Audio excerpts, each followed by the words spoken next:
What is happening in the world right now is without a doubt planned. And it's reading just like a script from one of those contagion type movies that YouTube seems to be pushing on everyone right now. Netflix and so on and so forth. We're living in 1984. We're on our way to that completely. And if people don't start to wake up, your children and your children's children are going to live in a world of shit. So I suggest you do some research and learn how to cope with these coming times, and even get active and get out there and start talking about this to all these people out there who are bending over and not questioning this. This is wrong. There's nothing going on. Turn your TV off. It's all lies. Start finding some people who know what's going on and get some information from them. This little excerpt I'm going to read is from a 2010 document titled Scenarios for the Future of Technology and International Development, and it was created by the government think tank, and they're not for the good of us, they're for the good of them, all the elites. It's called the Rockefeller Foundation and the Global Business Network. These are government think tanks that get together to come up with ideas on how they can move forward to keep everything in line the way they want it to be, basically controlling us for the future. So if you think everything happening right now is a natural outbreak, blah blah blah blah, I'll tell you right now, it's not. And there's a lot of people that are saying this isn't what it is. There's a larger agenda at play here. And this document pretty much details what's happening now and what will be happening when this fades away. So take note. Excuse my sarcasm. Let's move forward. Lockstep. A world of tighter top-down government control and more authoritarian leadership with limited innovation and growing citizen pushback.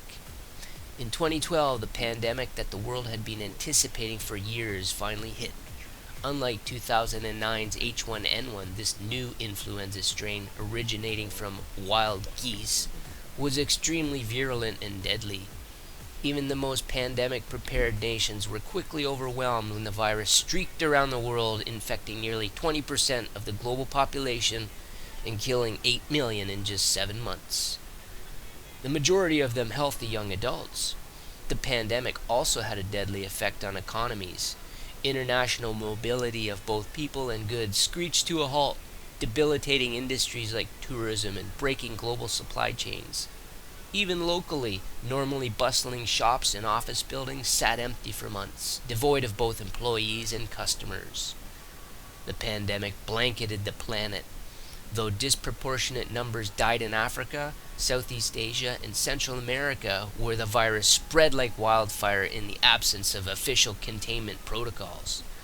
But even in developed countries, containment was a challenge.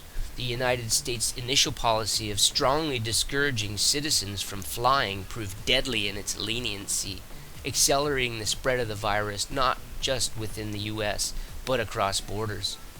However, a few countries did fare better, China in particular. The Chinese government's quick imposition and enforcement of mandatory quarantine for all citizens, as well as its instant and near hermetic sealing off of all borders, saved millions of lives, stopping the spread of the virus far earlier than in other countries and enabling a swifter post-pandemic recovery. China's government was not the only one that took extreme measures to protect its citizens from risk and exposure. During the pandemic, national leaders from around the world flexed their authority and imposed airtight rules and restrictions, from the mandatory wearing of face masks to body temperature checks at the entries to communal spaces like train stations and supermarkets. Even after the pandemic faded, This more authoritarian control and oversight of citizens and their activities stuck and even intensified. In order to protect themselves from the spread of increasingly global problems, from pandemics and transnational terrorism to environmental crises and rising poverty, leaders around the world took a firmer grip on power. At first, the notion of a more controlled world gained wide acceptance and approval. Citizens willingly gave up some of their sovereignty and their privacy to more paternalistic states in exchange for greater safety and stability. Citizens were more tolerant and even eager for top-down direction and oversight, and national leaders had more latitude to impose order in the ways they saw fit. In developed countries, this heightened oversight took many forms. Biometric IDs for all citizens, for example, and tighter regulation of key industries whose stability was deemed vital to national interests. In many developed countries, enforced cooperation with a suite of new regulations and agreements slowly but steadily restored both order and, importantly, economic growth. Across the developing world, however, the story was different and much more variable. Top-down authority took different forms in different countries, hinging largely on the capacity, caliber, and intentions of their leaders. And it goes on, and it goes on, and it goes on. It's like an elite's wet dream. This whole document is just control narratives. It's absolute insanity that you're going along with it. Wake up. It's all bullshit, people. Wake up, please. Much love to all who see through this BS. Stay strong. We're not alone.